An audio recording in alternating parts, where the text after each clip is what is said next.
فاتحہ۔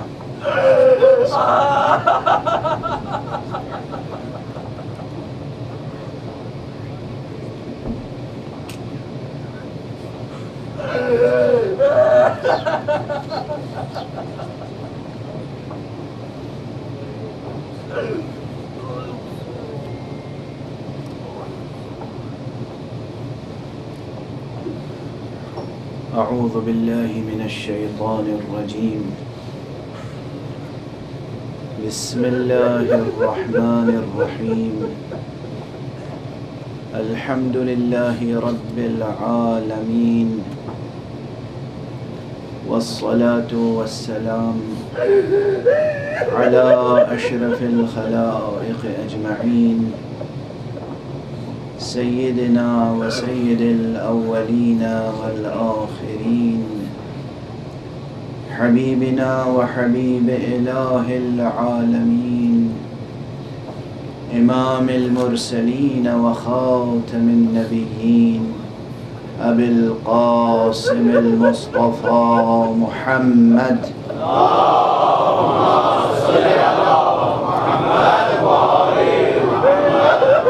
وعلى أهل بيته الطيبين الطاهرين الهداة المهديين المعصومين المظلومين، واللعنة الدائمة على أعداء الدين أجمعين.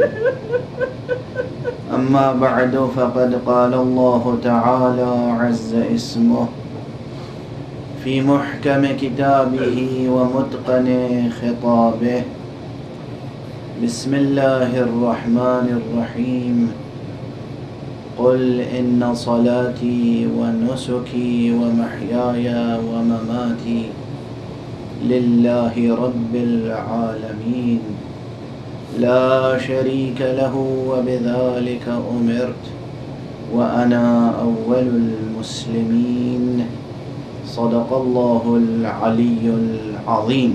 اللهم صل على محمد وعلى محمد. ایک اور بلند تر صلوات. اللهم صل على محمد وعلى محمد. ایک اور بلند تر صلوات. اللهم صل على محمد وعلى محمد. عزیزان ایمانی اور برادران اسلامی، درس اسلام ہے حسین کا ذکر. اس عنوان سے گفتگو کا سلسلہ جاری ہے، اور اس عنوان کے تحت جو کچھ گزارش کرنے کی کوشش کی جا رہی ہے، اس کا جو قرآنی سرنامہ ہے وہ سورہ مبارکہ انعام کی 2 آیتیں ہیں، اور یہ 2 آیتیں بجائے خود بے پناہ آیتیں ہیں. یعنی ان آیتوں کی تفسیر بہت دقیقہ سنجی چاہتی ہے. ان آیتوں کی تفسیر غور و خوض کی متقاضی ہے. یعنی تقاضا کرتی ہے یہ آیت کہ ہم اپنے پورے وجود کے ساتھ اپنی عقل اور اپنے وجدان کا استعمال کریں ان آیتوں کو سمجھنے کے لیے، اس مقام کو سمجھنے کے لیے کہ یہ کون سا مقام ہے، کیوں یہ بات کہی گئی کہ آپ فرما دیجئے، آپ کہہ دیجئے، اے نبی آپ کہیں کہ میری صلاۃ اور میری تمام عبادتیں اور میری پوری زندگی اور میری موت صرف اور صرف اس معبود برحق کے لیے ہے کہ جو تمام عالمین کا پروردگار ہے.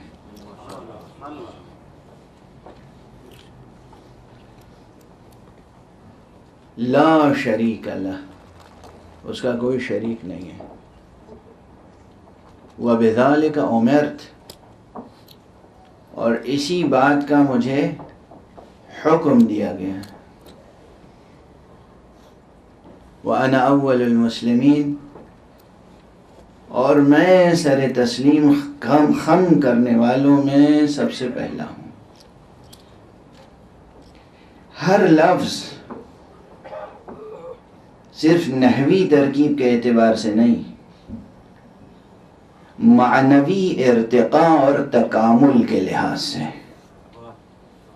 یعنی مضمون شروع کہیں سے ہوا، یہ مضمون اپنے فطری اور اپنے منطقی اور اپنے حکیمانہ اور اپنے معنوی اسلوب سے آگے بڑھ رہا ہے اور ایک مقام پہ جا کے ختم ہو جاتا ہے.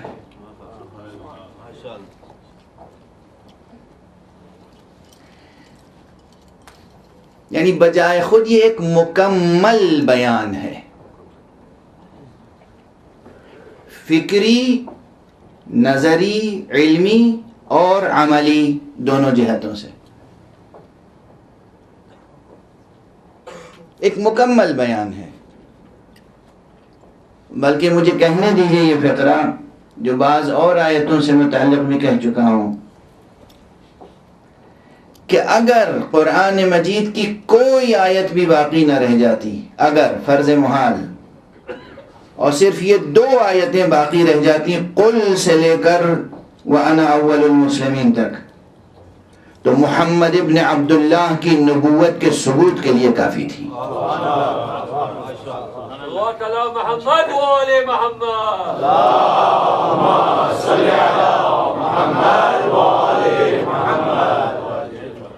بہت غور طلب نکتہ ہے یہ، یعنی یہ نکتہ آفرینی نہیں ہے، یہ نکتہ ہے.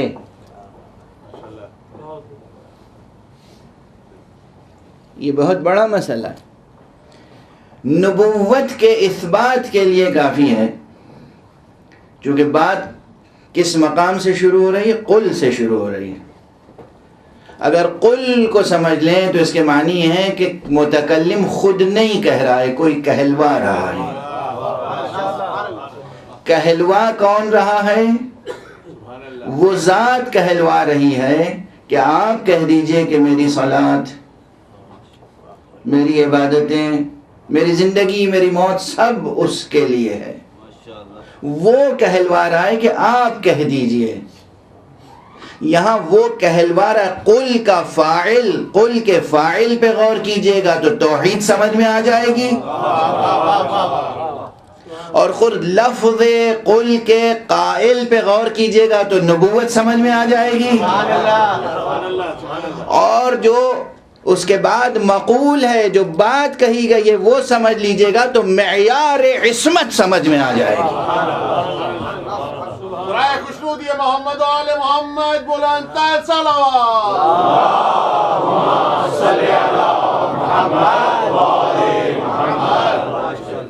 کہ اللہ کا نبی کیسا ہوتا ہے، اللہ کا رسول کیسا ہوتا ہے. ایک نکتہ تو بہت ہی ظریف و لطیف ہے اور بالکل سامنے کا ہے، لیکن چاہیے اس کے لیے بھی کچھ نہ کچھ دقیقہ سمجھی. جو کام صرف خدا کے لیے کیا جائے، کہا تھوڑی جاتا ہے کہ میں خدا کے لیے کر رہا ہوں. غور فرما رہے ہیں نا؟ اکثر ہمیں ایسے افراد سے سابقہ پڑتا ہے کہ جو اپنے کارنامے بیان کرنا شروع کرتے ہیں. مولانا دیکھیے ایسا ہے کہ میں تو بہت ناچیز ہوں، مگر مجھ سے جو کچھ بھی ممکن ہوتا ہے، جو کچھ بھی میری آمدنی ہے اور جہاں تک ممکن ہوتا ہے، میں ہر ادارے میں کنٹریبیوٹ کرتا ہوں اور ہر کار خیر میں حصہ لیتا ہوں. نہ میں پوچھ رہا ہوں، نہ کوئی محل ہے، بس بتائے چلے جا رہے ہیں، اور ہر فقرے کے بعد اور سب جو کچھ میں کرتا ہوں یقین کیجئے بس قربتاً اللہ کرتا ہوں. اگر قربتاً اللہ کرتے ہیں تو آپ کا عمل وہ اللہ سمیع ہے، بصیر ہے، وہ جانتا ہے. آپ مجھ سے کیوں بیان کر رہے ہیں؟ مجھے تو بہرحال یہ سابقہ پڑتا ہے اکثر کہ آپ نے کہیں کوئی کنٹریبیوشن کیا تو مجھے بتانے سے کیا فائدہ، میں تو جزا دوں گا نہیں، ثواب میں دوں گا نہیں۔ اس کے معنی ہے کہ یہ ذکر کرنے کا مقصد یہ ضرور ہے کہ آپ مجھ سے کوئی حرف تحسین، کوئی ستائش، کوئی تعریف، کوئی شاباشی چاہتے ہیں۔ اگر اتنا سا بھی آ گیا تو وہاں جو اخلاص ہے اس میں کمی تو آ گئی، واضح ہے۔ تو جو بات واقعاً خدا کے لیے ہو وہ کبھی کوئی نہیں کہتا کہ میں یہ کرتا ہوں خدا کے لیے، اور نبی، رسول، ہادی، معصوم تو کہہ ہی نہیں سکتا کبھی۔ یہی سبب قل کا جواز ہے، اگر خدا حکم نہ دیتا تو مصطفیٰ یہ کبھی نہ کہتے صلی اللہ علیہ وآلہ وسلم۔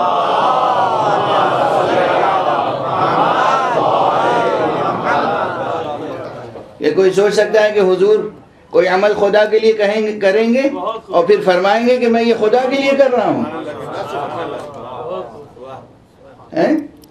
حضور یہ فرمائیں گے کہ دیکھو یہ جو کیا ہے میں نے خدا کے لیے کیا ہے، یہ جو کیا ہے میں نے خدا کے لیے کیا ہے، یہ جو کیا ہے میں نے خدا کے لیے کیا ہے، یہ جو میں تم سے مسکرا کے ملا ہوں یہ خدا کے لیے مسکرایا ہوں، یہ جو میں نے تمہارے اوپر غصہ کیا ہے یہ بھی خدا کے لیے کیا ہے، یہ جو جنگ کی ہے یہ خدا کے لیے کی ہے، یہ جو صلح کی ہے خدا کے لیے کی ہے۔ غور ہمارے ہاں مصطفیٰ کبھی نہیں کہیں گے جبکہ ہر سانس ان کی خدا کے لیے ہے، مگر چونکہ جس معاشرے سے مصطفیٰ کا سابقہ ہے وہ مصطفیٰ کے کردار کو سمجھ نہیں سکتے، اس لیے حکم دیا کہ میں جانتا ہوں کہ آپ جو کچھ کر رہے ہیں میرے لیے کر رہے ہیں، مگر ان کو سمجھانے کے لیے ضروری ہے کہ اعلان کریں۔ صلوات پڑھتے محمد علیہ۔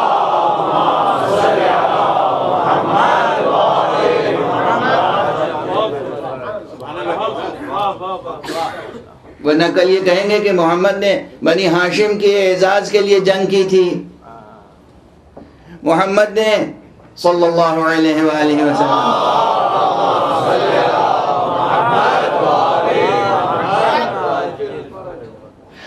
جو جیسا ہوتا ہے وہ ویسے ہی قیاس کرتا ہے۔ یہ قیاس جو ہے اپنے ظرف قیاس کا پابند ہوتا ہے، جو جیسا ہوتا ہے ویسا قیاس کرتا ہے۔ جو خود غرض ہوتا ہے وہ دوسرے کو بھی خود غرض سمجھتا ہے، جو مفاد پرست ہوتا ہے وہ دوسرے کو بھی مفاد پرست سمجھتا ہے، جو موقع پرست ہوتا ہے وہ دوسرے کو بھی موقع پرست سمجھتا ہے، جو واقعاً خود ٹوٹ کے محبت کرنے والا ہوتا ہے وہ ہر ایک کے بارے میں یہی سوچتا ہے کہ یہ بھی محبت کرنے والا بندہ ہوگا، اور اسی لیے ایسے محبت کرنے والے قدم قدم پہ دھوکہ کھاتے ہیں، خوب ٹھوکریں کھاتے ہیں۔ وہ چونکہ ان کا دل صاف ہوتا ہے وہ ہر ایک سے خلوص سے ملتے ہیں، محبت سے پیش آتے ہیں، وہ سامنے والا مسکرا کے ملتا ہے سمجھتے ہیں اس کی مسکراہٹ بھی مخلصانہ ہے، خلوص پر مبنی ہے۔ لیکن آج کل کی دنیا میں تو مسکرانا سکھایا جاتا ہے، پارٹ آف ٹریننگ۔ ایک سیلس مین کے لیے مسکرانا ضروری ہے، آنکھوں میں آنکھیں ڈال کے دیکھنا ضروری ہے، اور ہمارے یہاں چاہے کتنی ہی بڑھا کے قیمت بتا رہے ہوں مگر یہ بتانا ضروری کہ میں آپ کی خاطر اسے بہت مناسب قیمت بتا رہا ہوں۔ مثال دے رہا ہوں۔ تو جو جیسا ہوتا ہے وہ ویسا ہی دوسرے کو سمجھتا ہے۔ مکے کا پورا معاشرہ کیا معصوموں کا معاشرہ تھا؟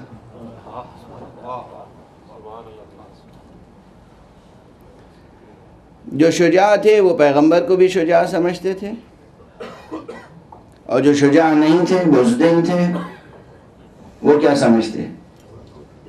وہ یہی سمجھتے کہ پیغمبر نے اپنی جان بچانے کے لیے صلح کر لی۔ پیغمبر بھی پابند ہوتے کہ جو کام خدا کے لیے کیا ہے کیسے کہیں کہ یہ کام ہم نے خدا کے لیے کیا ہے۔ ثواب دینے والا وہ ہے، اجر دینے والا وہ ہے، جزا دینے والا وہ ہے. ان سے ہم کیوں بتائیں کہ یہ عمل ہم نے خدا کے لیے کیا ہے یا کس کے لیے کیا ہے؟ پیغمبر کی کہ قلب کی اور نفس کی بلندی یہیں پہ سامنے آتی ہے. اسے معلوم ہے کہ میرا محمد کتنا باظرف ہے، اسے معلوم ہے کہ قلب مصطفیٰ کی وسعت کتنی ہے اور ذات مصطفیٰ کی بلندی کتنی ہے. اس لیے اس نے حکم دیا کہ مجھے معلوم ہے آپ جو کچھ کر رہے ہیں میرے لیے کر رہے ہیں، مگر یہ جو سامنے معاشرہ ہے اس کے سامنے اعلان کیجئے.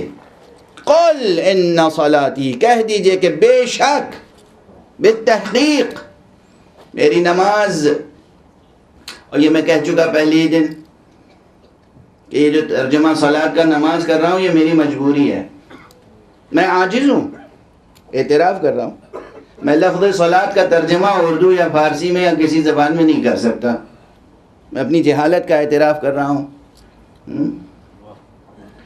لفظ صلاۃ کے معنی اور لفظ صلاۃ کا مفہوم بہت وسیع ہے.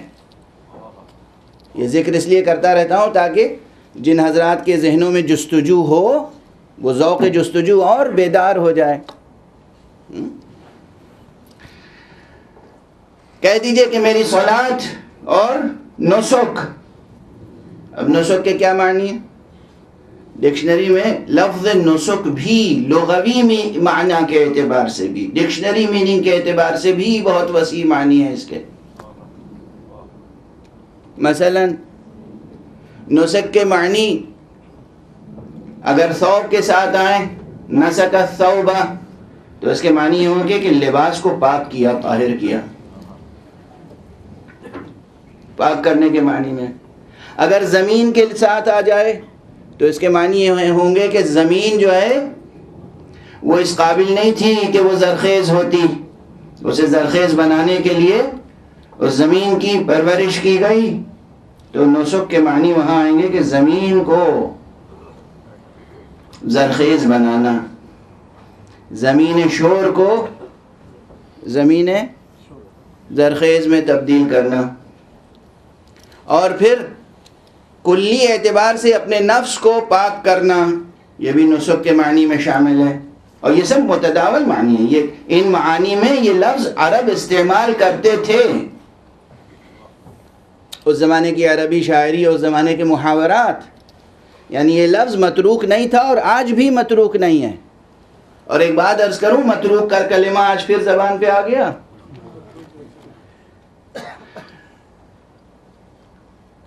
قرآن مجید کا یہ احسان ہے عربی زبان پر. دنیا کی جتنی زبانیں ہیں، دانشمند حضرات تشریف فرمائیں، دنیا کی جتنی زبانیں ہیں تقریباً 30 برس کے بعد زبان بدل جاتی ہے، محاورے بدل جاتے ہیں. زمانی اعتبار سے اور مکانی اعتبار سے تقریباً 30 میل کے بعد زبان اور محاورے اور لہجے بدل جاتے ہیں. تجربہ کر کے دیکھیے. آپ لندن میں رہتے ہیں، لندن کی انگریزی، اور آپ ذرا ویلز چلے جائیے، اسکاٹ لینڈ چلے جائیے، وہاں کی انگریزی. تو اب اس کا تجربہ تو آپ حضرات کو مجھ سے زیادہ ہوگا. تھوڑے تھوڑے سے مکانی اور زمانی فاصلے سے زبان بدل جاتی ہے. آج کے کسی بچے کو دے دیجئے جو یہیں لندن میں پیدا ہوا ہو اور یہیں تعلیم یافتہ بچہ ہو، یہاں سے اس نے اے لیول او لیول سب کر لیا ہو، بیچلرز ہو ماسٹرز ہو، اسے ذرا اوریجنل اسکرپٹ لا کے دے دیجئے شیکسپیئر کی، کہ یہ تشریح کر دیں، سمجھا دیں. شیکسپیئر مشکل ہوگا نا. اسی طرح اور شعراء. ہر زبان کچھ عرصے کے بعد تقریباً بدل جاتی ہے. یہ اعجاز ہے قرآن کا اور یہ احسان ہے قرآن کا عربی زبان پر. 1400 برس گزر گئے مگر عربی زبان اپنی اسی آب و تاب کے ساتھ، اسی رونق کے ساتھ، اسی حیویت کے ساتھ، اسی زندگی کے ساتھ، اسی رونق کے ساتھ باقی ہے. جبکہ تاریخ نے اپنا کام کیا، اعجاز نے اپنا کام کیا۔ تاریخ نے کیا کام کیا؟ آپ زمانے جاہلی کی شاعری اٹھا کے دیکھیں اور آج کی شاعری اٹھا کے دیکھیں، فرق ہے، فرق ہے۔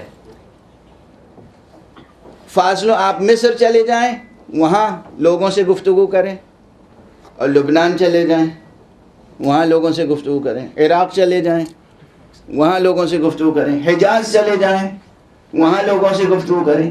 حجاز میں مکے کا لہجہ الگ ہے، مدینے کا الگ، نجد کا لہجہ الگ ہے، حجاز کا الگ، نجران کی طرف چلے جائیے تو لہجہ الگ۔ حدود حجاز و نجد میں رہیے اور پھر چلے جائیے یمن۔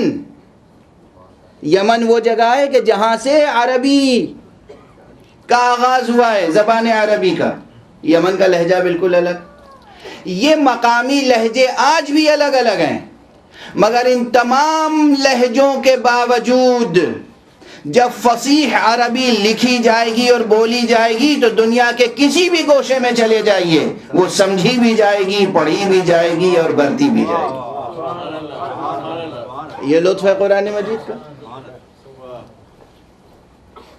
بات ذرا زیادہ پھیل گئی زبان کے تعلق سے، لیکن بہرحال یہ قرآن مجید کا اعجاز ہے، عربی زبان پر احسان ہے کہ جو لفظ قرآن مجید میں آ گیا وہ کبھی متروک نہیں ہو سکتا، ممکن نہیں۔ اب میں اپنی زندگی کا ایک تجربہ سنا دوں۔ اردو زبان میں تو بہت سے الفاظ متروک ہو گئے ہیں۔ کسی صاحب نے میر انیس علیہ الرحمہ کا ایک سلام پڑھا میرے سامنے، جو تلک کی ردیف میں ہے، تلک، تک اور تلک، اور اس کے بعد انہوں نے کہا کہ اب تو تلک متروک ہو گیا ہے۔ تو بہرحال میں نے اسی زمین میں انہیں جواب دیا کہ متروک کوئی لفظ نہ ہوگا انیس کا، متروک کوئی لفظ نہ ہوگا انیس کا، مانوس اس زبان سے ہے حور جنا تلک۔ کیوں انیس کا کوئی لفظ متروک نہیں ہوگا؟ ادبی اعتبار سے چیلنج کر رہا ہوں، کیوں متروک نہیں ہوگا؟ وہ لفظ متروک ہو نہیں سکتا جو ایک مرتبہ نظر حسین ہو چکا ہو۔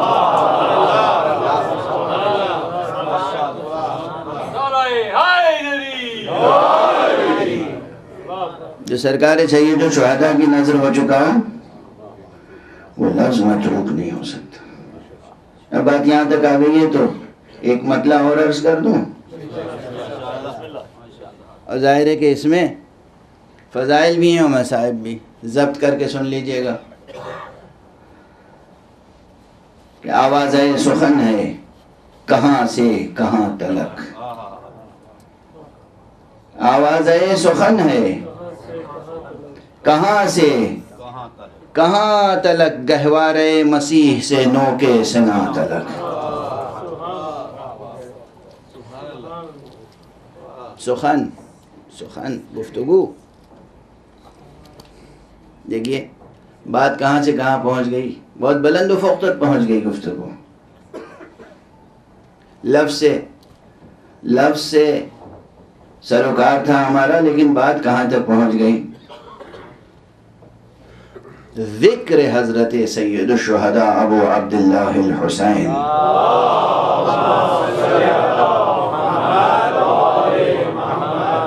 یہ ذکر معمولی ذکر نہیں ہے۔ اس ذکر کو کرنے کے لیے اور اس ذکر کو سمجھنے کے لیے نہ جانے کتنے علوم سے آشنا ہونا ضروری ہے۔ صرف تاریخ نہیں، صرف علم انسانیات نہیں، صرف تہذیبی تاریخ، کلچرل ہسٹری نہیں، صرف سیاسی تاریخ نہیں، صرف عراق اور حجاز کا جغرافیہ نہیں، ملک تا ملکوت، سبحان اللہ. کتنے علوم ہیں جن سے آشنا ہونا ضروری ہے ذکر حسین کے لیے. ملکوت کا علم نہیں ہوگا، ملائکہ کا علم نہیں ہوگا، فرشتوں سے متعلق آگہی نہیں ہوگی، تو فطرس کا واقعہ سمجھ میں کیسے آئے گا؟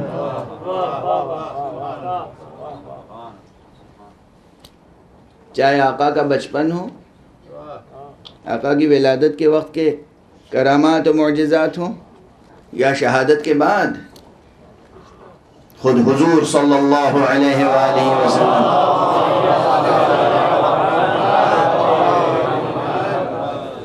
اور ائمہ اہل بیت علیہم السلام، امام جعفر صادق علیہ السلام، امام رضا علیہ السلام. ضبط کیجئے گا. ظاہر ہے کہ میں عرض کرتا رہتا ہوں اکثر کہ ان آنکھوں کا کام ہے رونا، یہ تو روئیں گی. اور پھر محرم کے ایام ہے، ان میں کوئی پابندی تھوڑی لگائی جا سکتی. ٹھیک ہے، مجلس کا ایک انداز مقرر ہو گیا ہے، مگر ہمارے مرثیہ گوئیوں نے تو اس کا التزام کیا ہے. میر انیس علیہ الرحمہ، مرزا دبیر، ان کے یہ ہے کہ فضائل کے 4-6 بند ہوتے ہیں، پھر مصائب کے بند آ جاتے ہیں، پھر فضائل کے بند آتے ہیں، پھر مصائب کے بند آ جاتے ہیں. اور جو ہمارے بزرگ علماء تھے جنہوں نے اعمالیاں لکھی ہیں، چاہے وہ شیخ مفید علیہ الرحمہ ہو، شیخ صدوق علیہ الرحمہ ہو، شیخ طوسی، شیخ الطائفہ ہو، ان کی مجلسوں کا مجموعہ چھپ گیا ہے اعمالی کے نام سے. آپ دیکھیے اس میں کیا طریقہ اور کیا طرز ہے. تو بہرحال میں عرض کر رہا ہوں، ولادت کے وقت، آقا حسین کی ولادت کے وقت روایتیں ہیں، فوج در فوج ملائکہ آئے ہیں تہنیت پیش کرنے کے لیے حضور صلی اللہ علیہ وآلہ وسلم کے خدمت.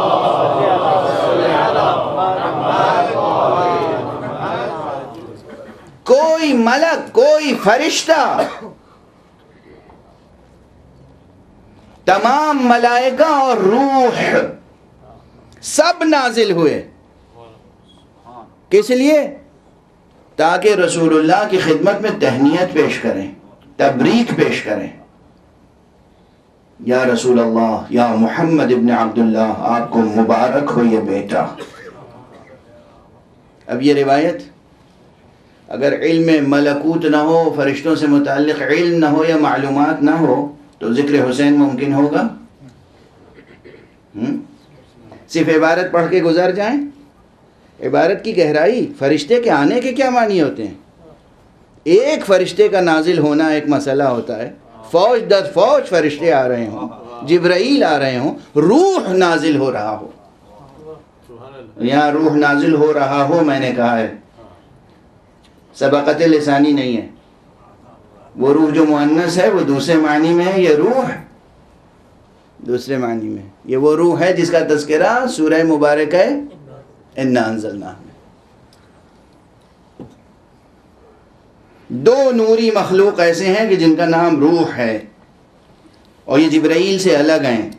جبرائیل کا الگ وجود ہے، روح کا الگ وجود ہے. سب کے سب نازل ہوئے. یہ مقام معمولی ہے؟ غور فرما رہے ہیں؟ ناز کیجئے اپنی قسمتوں پر کہ حسین والے ہیں. ناز کیجئے، فخر کیجئے، ناز کیجئے، شکر کیجئے. ایک ملک کا نازل ہونا، ایک ملک کا نازل ہونا، فوج در فوج تمام ملائکہ نازل ہوئے. یہاں تک کہ وہ ملک جس میں نازل ہونے کی سکت نہ تھی، کسی بنا پر، اب یہ روایت یہیں پہ بحث ہوگی، کیا یہ بھی ممکن ہے؟ ہاں ممکن ہے.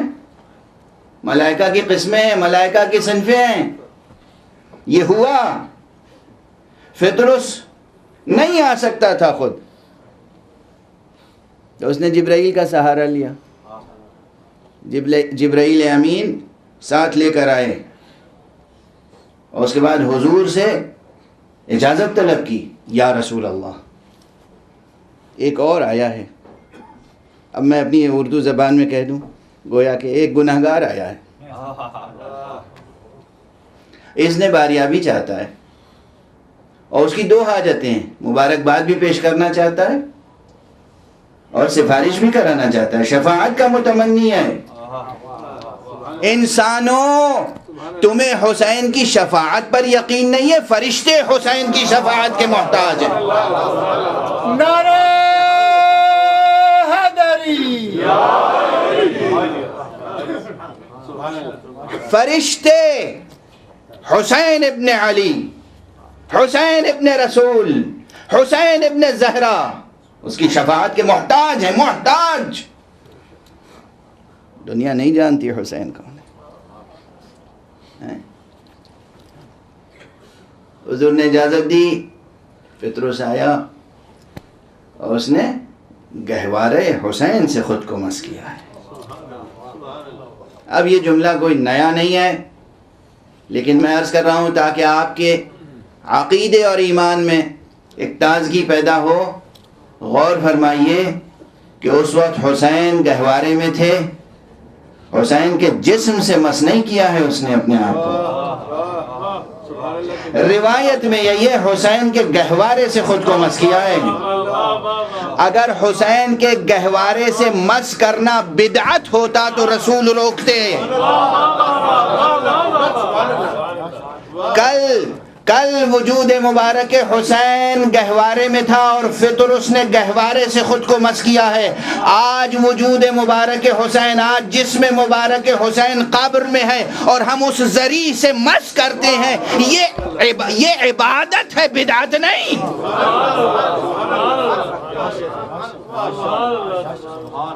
ہاں، یہ مقامات آسان نہیں ہیں، جن کے دلوں میں نور ایمان نہیں ہے، جن کے پاس نور معرفت نہیں ہے، وہ نہیں سمجھ سکتے کہ ہم کیا کہہ رہے ہیں۔ وہ مذاق اڑائیں گے، کس کا؟ اپنی عقل کا۔ وہ مذاق اڑائیں گے کس کا؟ اپنی عقل کا، اپنے جہل کا اعلان کریں گے۔ آئیں عقلاً اور نقلاً، حکمت اسلامی کی روشنی میں بھی اور وحی الہی کی روشنی میں بھی ان تمام مقامات پہ گفتگو ممکن ہے، اور گفتگو کرنے والوں نے گفتگو کی ہے۔ فوج در فوج ملائکہ آئے اور سید الملائکہ بھی آئے، روح بھی آئے، فطرس بھی آئے، اور اس کے بعد جب فطرس کو بالوں پر نصیب ہو گئے تو پھر وہ عالم ملکوت کی پہنائیوں میں یہ کہتا ہوا پرواز کرتا رہتا ہے کہ میں تو آزاد کردہ حسین ہوں۔ حسین وہ ہیں جو فرشتوں کو آزاد کرتے ہیں، میں آزاد کردہ حسین ہوں۔ اور اس کے بعد اس کو خدمت کیا ملی معلوم ہے؟ خدا آپ میں سے ہر ایک کو توفیق زیارت عطا فرمائے۔ آپ کربلا پہنچیں اور آقا کی خدمت میں زیارت پڑھیں، سلام عرض کریں، آپ اس چوکھٹ کو بوسہ دیں، آپ اس حرم میں مشرف ہوں، اور اگر آپ نہیں جا سکتے تو دنیا میں کسی بھی گوشے میں ہوں، آپ وہیں سے کہیں السلام علیکہ یا ابا عبداللہ۔ آپ کا سلام آقا تک فطرس پہنچانے کے لیے مأمور ہے، خدمت اسے یہ سونپی گئی، اس کا کام یہ ہے کہ جو بھی آقا پہ سلام کرے اس کا سلام آقا تک پہنچاؤ۔ اور سمجھے یہاں یہ فطرس کا کام ہے، یہ سب شاعری نہیں ہے، یہ ضعیف روایتیں نہیں ہیں، یہ ذاکری نہیں ہے، عقیدت مندانہ باتیں نہیں ہیں، یہ حقائق ہیں، یہ معصومین سے مروی روایات کی بنا پہ عرض کر رہا ہوں۔ ہو سکتا ہے بعض حضرات ہم میں ایسے پیدا ہو گئے ہوں جو سمجھتے ہو کہ یہ ضعیف روایتیں ہیں، یہ کمزور روایتیں ہیں، رجال کہاں ہیں، سند کہاں ہے، یہ طالب علمانہ ذمہ داری کے ساتھ عرض کر رہا ہوں، ضرورت ہے یہ عرض کرنے کی، اس لیے کہ اب ہمارے یہاں معاشرہ ایسا پیدا ہو رہا ہے کہ جو ان حقائق کو یا کمزور سمجھتا ہے یا منکر ہو رہا ہے۔ حسین، ذکر حسین، ذکر حسین بہت بلند ہے۔ یہ اکثر شعر پڑھتا ہوں پھر پڑھ دیتا ہوں۔ غالب نے ایک سلام کہا ہے سرکار سید الشہداء کی شان میں، سلام اسے کہ اگر بادشاہ کہیں اس کو تو پھر کہیں کہ کچھ اس سے سوا کہیں اس کو، نہ بادشاہ نہ سلطان، یہ کیا ستائش ہے، کہو کہ خام سے آل عبا کہیں اس کو۔ اس میں آگے بڑھتے بڑھتے وہ کہتے ہیں کہ بہت ہے پایہ گردے رہے حسین بلند، بہت ہے پایہ گردے رہے حسین بلند۔ میں تو کہتا ہوں اس ایک مصرے پہ مضمون ختم ہو گیا، آگے کچھ کہنے کی گنجائش ہی نہیں۔ وہ تو قافیے کو مکمل کرنے کے لیے، شعر کو مکمل کرنے کے لیے دوسرا مصرع کہا ہے غالب نے، ورنہ یہ مصرع اپنی جگہ مکمل ہے۔ بہت ہے، بہت ہے پایہ گردے رہے حسین بلند۔ حسین جس راہ سے گزر جائیں اور اس راہ پہ جو غبار بلند ہو، وہ مرتبے کے اعتبار سے اتنا بلند ہے، مرتبے کے اعتبار سے اتنا بلند ہے، وہ خاک رہے حسین مرتبے کے اعتبار سے اتنی بلند ہے کہ نہ جانے کتنے نوری مخلوقات اسے آنکھوں سے لگانے کے لیے بے چین رہتی۔ نعرہ تکبیر، نعرہ رسالت، سب مل کے نعرہ حیدری، حسین، انبیاء بلند تر صلوات۔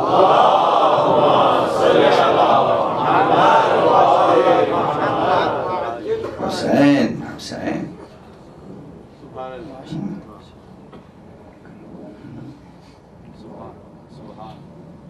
بہت ہے پایہ گردے رہے حسین بلند، بقدر فہم ہے گر کیمیا کہیں اس کو۔ یہ دوسرا مصرع تو بس شعر مکمل کرنے کے لیے ہے، اور کیمیا کی کیا حقیقت ہے؟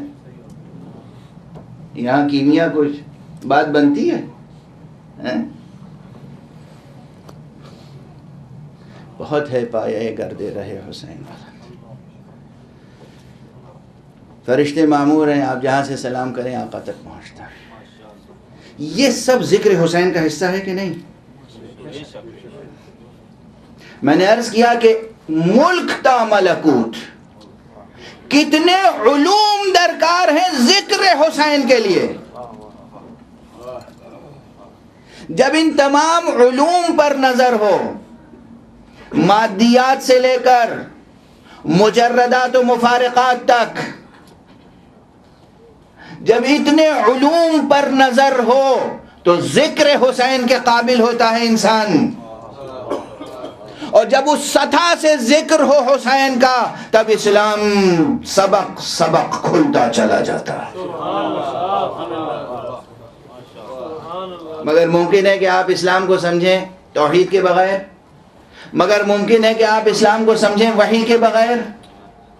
سوال ہوگا وحی کیا ہے؟ وحی ایک پیغام الہی ہے جو فرشتہ لے کر آتا ہے۔ فرشتہ کیا ہوتا ہے؟ ذکر حسین کرو سمجھ میں آئے گا فرشتہ کیا ہوتا ہے۔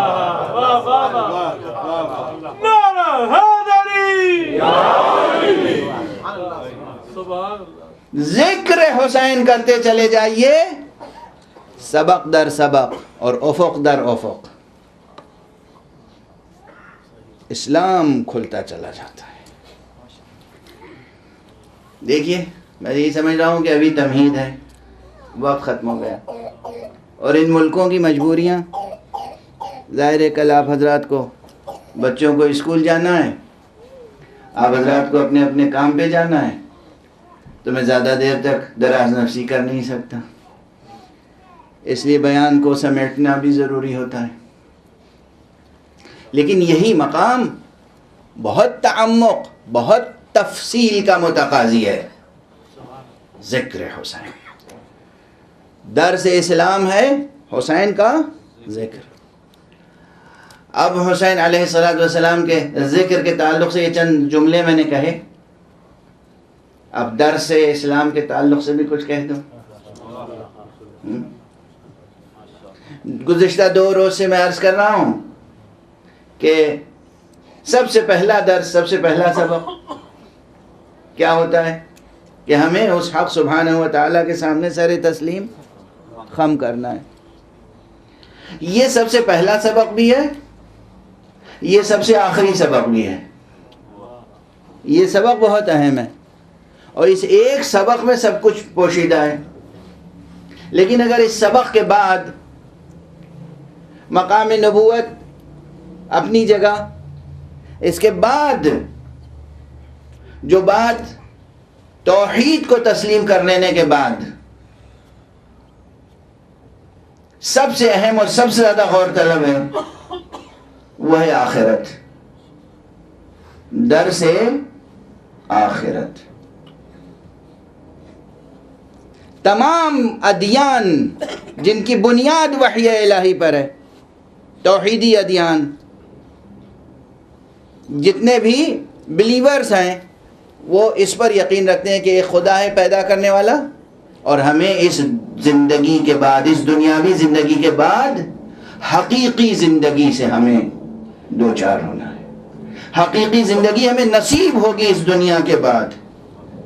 واضح ہے؟ یہ عقیدہ یا یہ حقیقت کہ اس دنیا کے بعد دراصل ہے خالص حیات یا حقیقی حیات، حقیقی زندگی،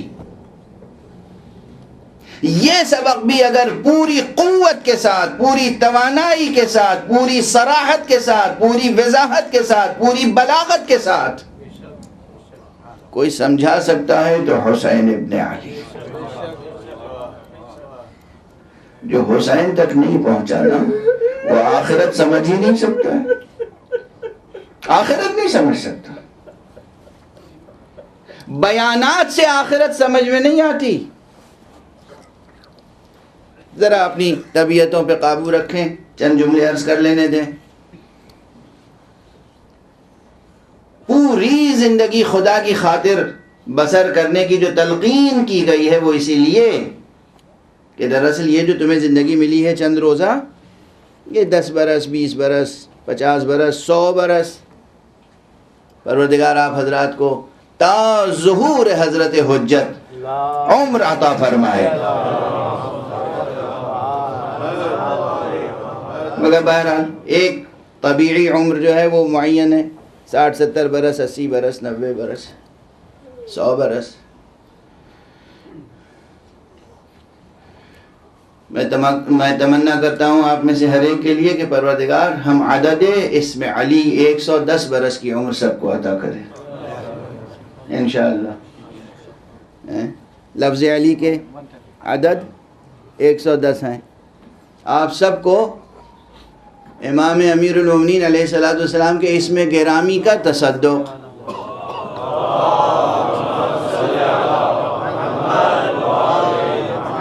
110 برس کی عمر عطا فرمائے پروردگار ہر ایک کو. اب اس پر میں رک کیوں گیا 110 پر؟ بھئی اس سے زیادہ اس دنیا میں بسر کرنا مشکل ہے. نہ اس دنیا کو آپ برداشت کر پائیں گے، نہ یہ دنیا آپ کو برداشت کر پائیں گے. بطور خاص اگر آپ دیندار ہیں، اگر آپ شریف ہیں، اگر آپ عزت نفس رکھتے ہیں، اگر آپ عزت نفس رکھتے ہیں، اگر آپ کی طبیعت میں بلندی ہے، شرافت ہے، کرامت ہے، خودی ہے، خودداری ہے، خودشناسی ہے، خدا شناسی ہے، تو یہ دنیا کے لیے آپ ناقابل برداشت ہو جاتے ہیں. یہ دنیا بہت پست ہے. یہ دنیا بہت پست ہے، بہت پست ہے، بہت پست ہے، اور پہلے بھی ایک جملہ کہہ چکا ہوں، اس وقت پھر کہہ رہا ہوں، اس دنیا سے دل نہ لگاؤ۔ جس دنیا نے محمد جیسے انسان سے وفا نہ کی، وہ اس قابل نہیں ہے کہ تم اسے ٹھوکر بھی لگاؤ، منہ لگانا تو دور کی بات ہے۔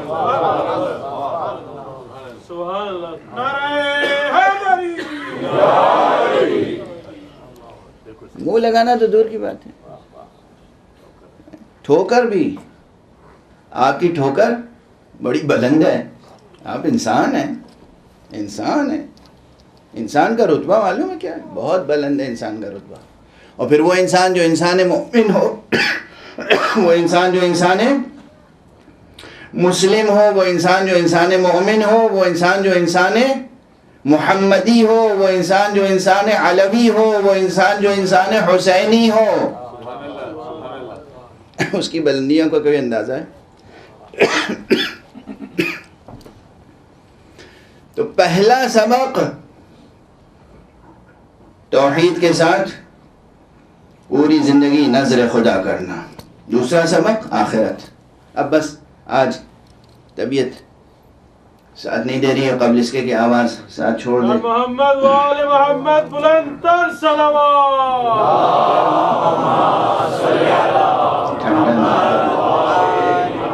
ایک بلند صلوات پڑھے محمد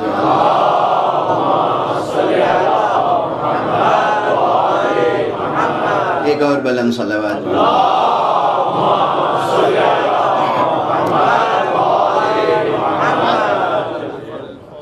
تو چاہے وہ پہلا سبق ہو، مبدأ سے متعلق ہو، توحید سے متعلق ہو، اور چاہے وہ آخرت سے متعلق ہو، حسین کے ذکر سے دونوں سبق روشن ہوں گے، بلکہ تمام سبق روشن ہوں گے۔ کل جو عبارت میں نے سنائی تھی جو عرش الہی پہ لکھی ہوئی ہے، کیا عبارت ہے؟ ان الحسین مصباح الہدی و سفینۃ النجات۔ بے شک حسین ہدایت کا چراغ ہے، چراغ ہے حسین، چراغ ہے حسین۔ چراغ کی روشنی میں راہ دنیا سے لے کر آخرت تک کی روشن ہو جاتی ہے۔ چراغ کا کام ہے روشن کرنا نا۔ اور اگر آخرت میں کوئی مشکل ہے تو کشتی نجات ہے حسین۔ اگر شفاعت کی ضرورت ہے تو کشتی نجات ہے حسین۔ یہ کہاں کی نجات کی بات ہو رہی ہے؟ اس دنیا کی؟ آخرت کی نجات۔ آخرت کی نجات بغیر حسین ابن علی ممکن نہیں ہے۔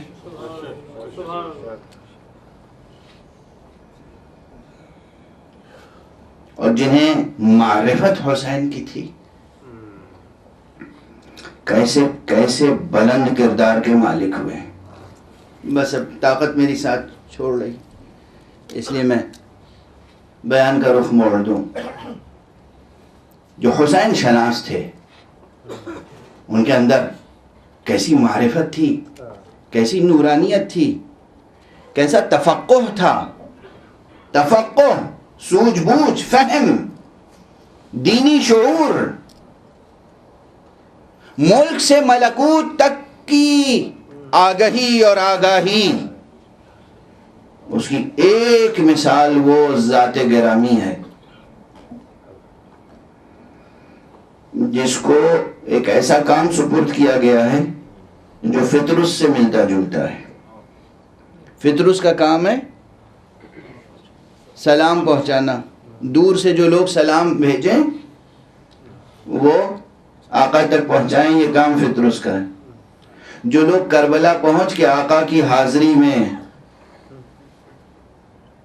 نظر عقیدت یا نظر جاں پیش کریں، ان کی فہرست مرتب کرنا حبیب ابن مظاہر کا کام ہے۔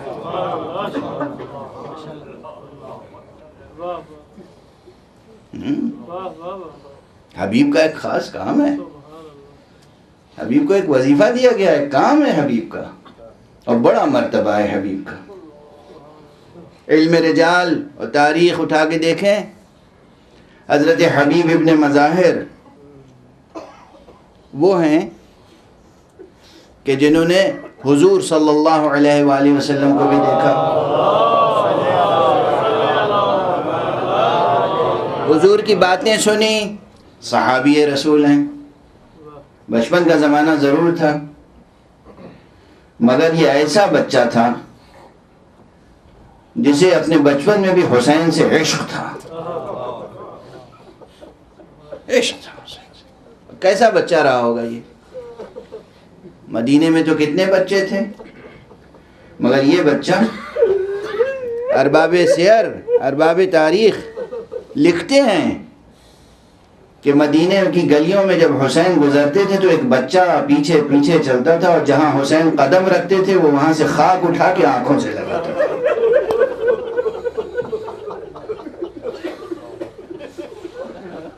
حضرت مظاہر نے جو حبیب کے والد تھے انہوں نے اپنے بچے سے پوچھا، بیٹا تمہیں حسین سے بہت محبت ہے؟ کہا خدا کی قسم مجھے حسین سے بہت محبت ہے۔ کوئی آرزو ہے، خواہش ہے؟ کہا میرا دل چاہتا ہے حسین میرے گھر آئیں۔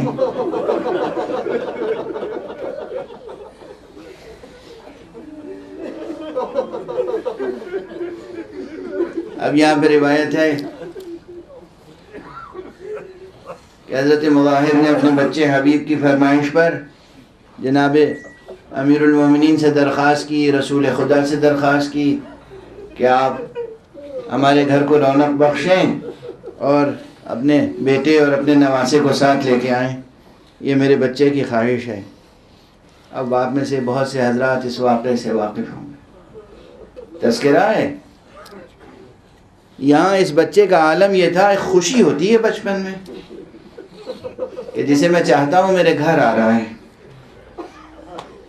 تو گھر اس زمانے میں بھی مدینے میں 2 منزلہ اور 3 منزلہ مکانات ہوا کرتے تھے۔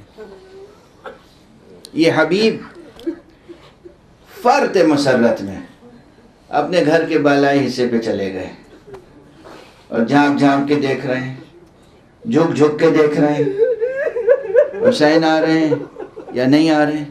ایک مرتبہ جیسے ہی راستے میں دیکھا حسین آ رہے ہیں تو اس طرح پیچھے پلٹے کہ بالا خانے سے گر گئے۔ اور روایت میں یہ ہے کہ باپ کو ایسا اندازہ ہوا کہ جیسے یہ بیٹا گزر گیا دنیا سے۔ ٹھہریے گا، حبیب جیسا بچہ کیسے باپ کا بیٹا تھا؟ اگر کوئی اور ہوتا، بیٹے کو ذرا سی چوٹ لگ جاتی، ذرا سے زخم آ جاتا تو کیا کیفیت ہوتی؟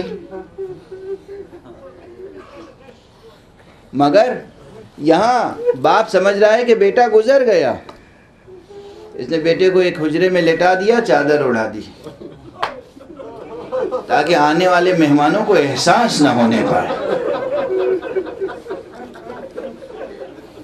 کہ کیا سانحہ گزر گیا ہے۔ اب دیکھیے، اب یہ میں عرض کر رہا ہوں کہ حسین کے فضائل ہیں اور آپ گریہ کر رہے ہیں، یہ محبت کی علامت ہے، یہ عشق کی علامت ہے، یہ آپ کی طبیعتوں کی پاکیزگی کی علامت ہے، یہ بلندی ہے آپ کی، اور آپ کی اس بلندی کو درک نہیں کر سکتے اہل دنیا۔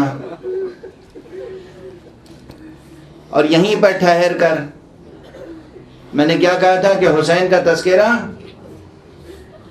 مبدأ کو بھی سمجھاتا ہے، معاد کو بھی، آخرت کے مسائل بھی حل کرتا ہے حسین کا تذکرہ۔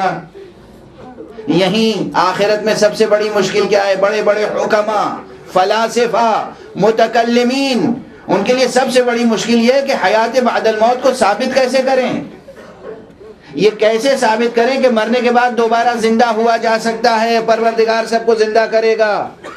یہ مشکل مسئلے ہیں کہ جو علم کلام اور فلسفے اور حکمت کی کتابوں میں نہ جانے کتنے صفحات لکھے گئے ہیں اس پر۔ حسین کا تذکرہ کرو گے، صرف حبیب کا تذکرہ آئے گا، یہ مسئلہ حل ہو جائے گا کہ مردے زندہ کیسے ہوتے ہیں۔ سب بیٹھ گئے اطمینان سے، دسترخوان لگ گیا، صاحب خانہ نے، مظاہر نے کہا بسم اللہ، حسین مسکرائے، کہ میں آپ کا مہمان تو نہیں ہوں،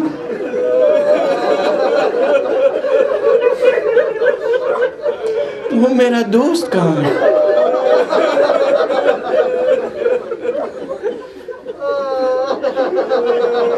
وہ میرا دوست کہاں ہے؟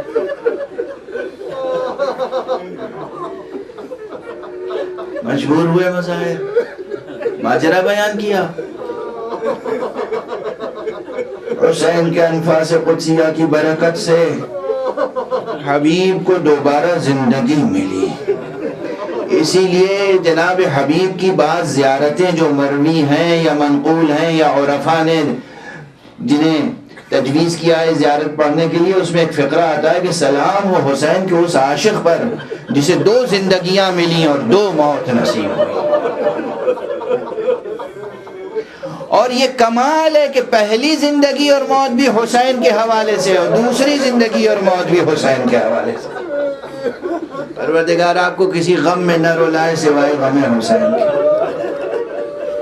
ہر چند کے وقت تمام ہو چکا، مگر چند فقرے عرض کرنے کا جی چاہتا ہے۔ یہ ہے حبیب، کیا معرفت ہے حسین کی، کیا عشق ہے حسین سے۔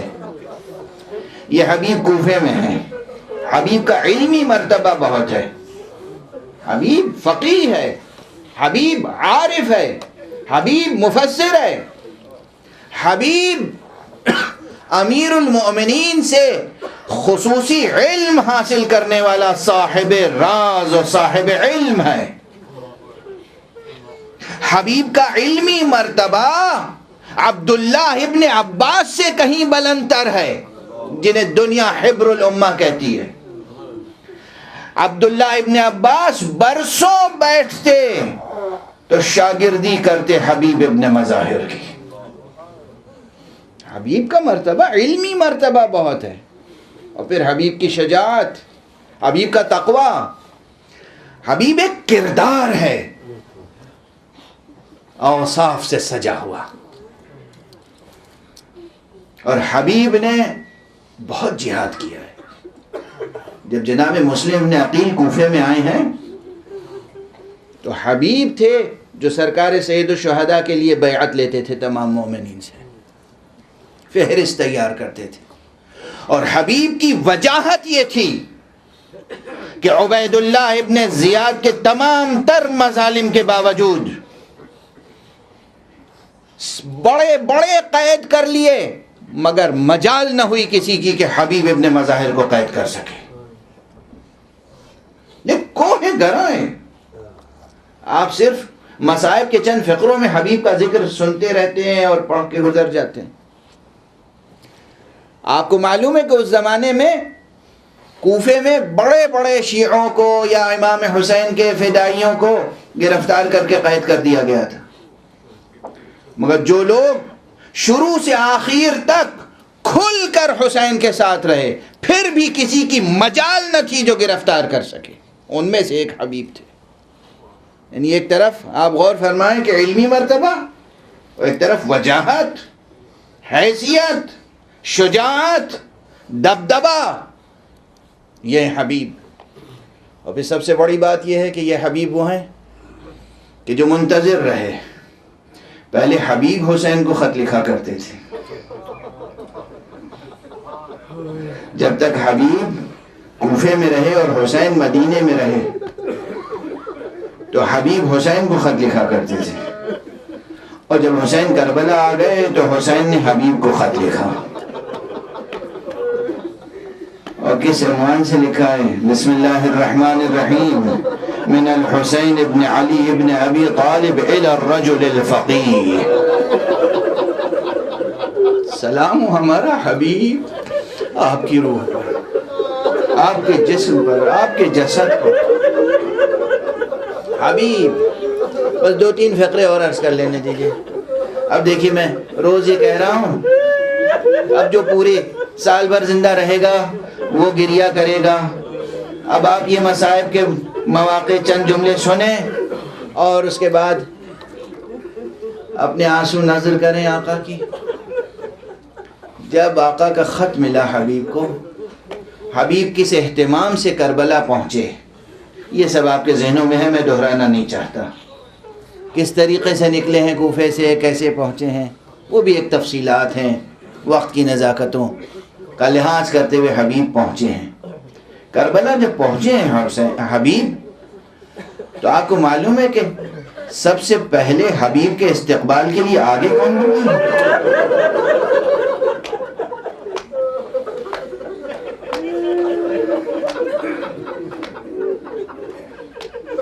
روایت میں کوئی اور نہیں، شبیہ پیغمبر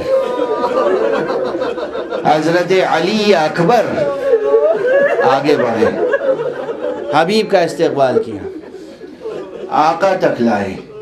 اور حبیب کی ایک شخصیت تھی نا، حبیب کا انتظار تھا۔ حبیب کے آنے سے پہلے آقا حسین نے اسلحے تقسیم کیے تھے، علم تقسیم کیے تھے، پرچم تقسیم کیے تھے۔ کربلا پہنچنے کے بعد آقا حسین نے 12 علم سجے تھے، 12۔ سب سے بڑا علم حضرت ابو الفضل عباس کے ہاتھ میں دیا تھا، اور 11 علم دوسرے بہت سے اپنے اصحاب کے حوالے کیے تھے۔ ان میں سے ایک علم حبیب کے لیے مخصوص تھا، ایک علم حبیب پہنچے تو جتنے اصحاب و انصار حسین تھے اور جتنے جوانان بنی ہاشم تھے، سب نے حبیب کو حلقے میں لے لیا، اور سب کے لیے ایک مسرت کی کیفیت کہ حبیب آ گئے، حبیب آ گئے، حبیب آ گئے۔ یہ جو ذرا سی چہل پہل ہوئی، اس کی آمد خیمے میں پہنچی، تو بی بی زینب نے علی اکبر کو بلا کے پوچھا کیا خبر ہے؟ جناب علی اکبر نے فرمایا، پھوپھی اماں، میرے بابا کے بچپن کے دوست حبیب ابن مظاہر آئے ہیں۔ بی بی زینب نے کہا حبیب آ گئے، جا کے حبیب کو بیٹا میری طرف سے سلام کہہ دو۔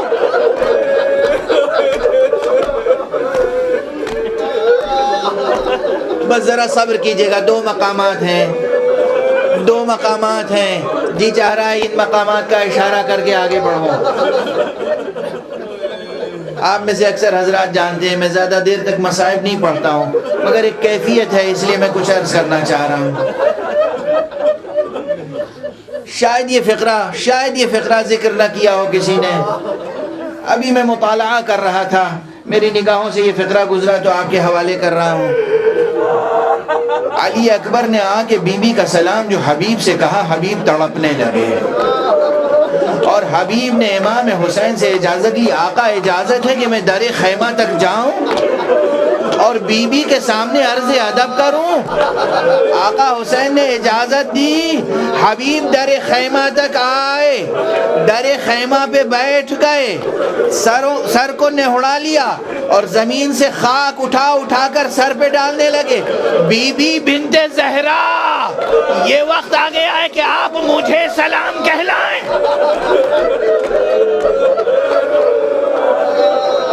اب جو جملہ عرض کر رہا ہوں غور کیجئے گا، یہیں پر علم حبیب سامنے آیا ہے۔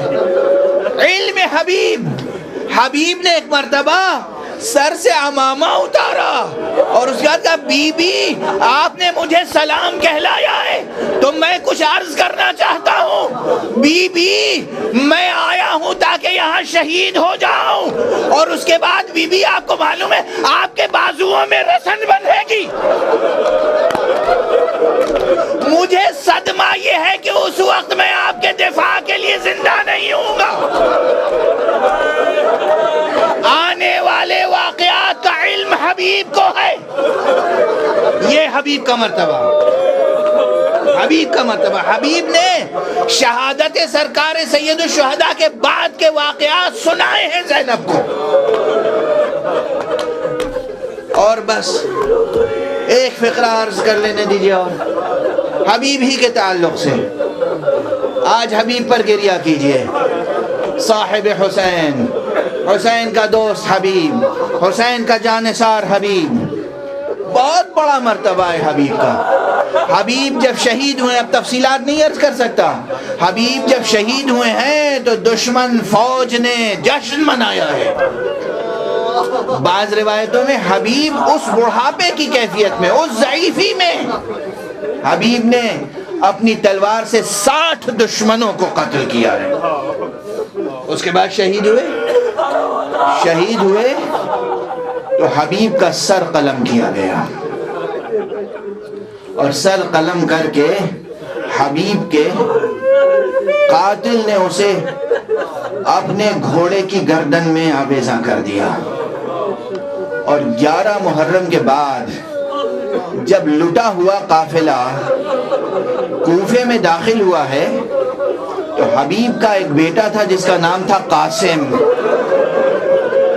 یہ مجمع میں کھڑا تھا، ایک دم نگاہ پڑی، نظر پڑی، آگے بڑھا، تڑپ رہا تھا، مگر روتے ہوئے اس نے پوچھا اس قاتل سے، اس شخص سے جس کے ہاتھ میں اس گھوڑے کی مہار تھی، تجھے معلوم ہے یہ سر کس کا ہے؟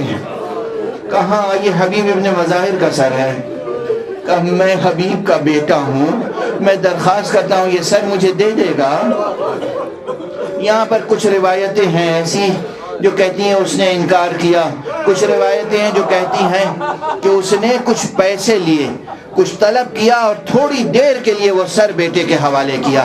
بیٹے نے وہ سر لیا اور ایک پاک جگہ پہ رکھا، کبھی رخساروں کو بوسہ دیتا تھا، کبھی پیشانی کو بوسہ دیتا تھا، کبھی کٹے ہوئے گلے کو بوسہ دیتا تھا۔ کچھ دیر تک بابا کے سر کو آغوش میں لیے رہا، پھر مجبور ہو کر یہ سر قاتل کے حوالے کیا، اور اس کے بعد ایک موقع کا منتظر رہا جب اس نے اس قاتل سے انتقام لیا۔ لیکن ایک جملہ عرض کروں اور بس اس پر مجلس تمام ہے۔ عزیزو، یہ حبیب کا بیٹا تھا قاسم، جو کوفے میں تھوڑی دیر کے لیے اپنے بابا کے سر کو دیکھا تو تڑپ کے رہ گیا۔ ذرا ان بچوں کا خیال کرو جو کربلا سے کوفہ سے شام تک سامنے بابا حسین کا سر ہے، سامنے عباس کا سر ہے، اور پیچھے سکینہ ہے، رقیہ ہے، حسین اور عباس کے بچے ہیں جو مسلسل گریہ کر رہے ہیں۔ کس طرح ان کا سفر طے ہوا ہوگا، کس طرح انہیں صبر و قرار آیا۔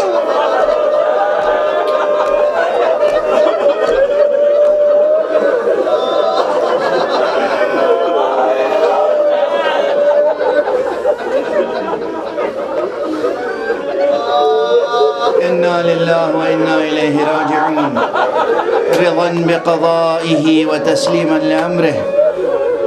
پروردگار ہمیں علوم قرآن اور معارف اہل بیت سے آشنا فرما۔ پروردگار معبود، روئے زمین پر جہاں جہاں ذکر حسین ہو رہا ہے اور جتنے عزادار اس میں شریک ہیں ان کو اپنی خاص حفظ و امان میں رکھ۔ پروردگار ہماری اس ناچیز عبادت عزا کو قبول فرما۔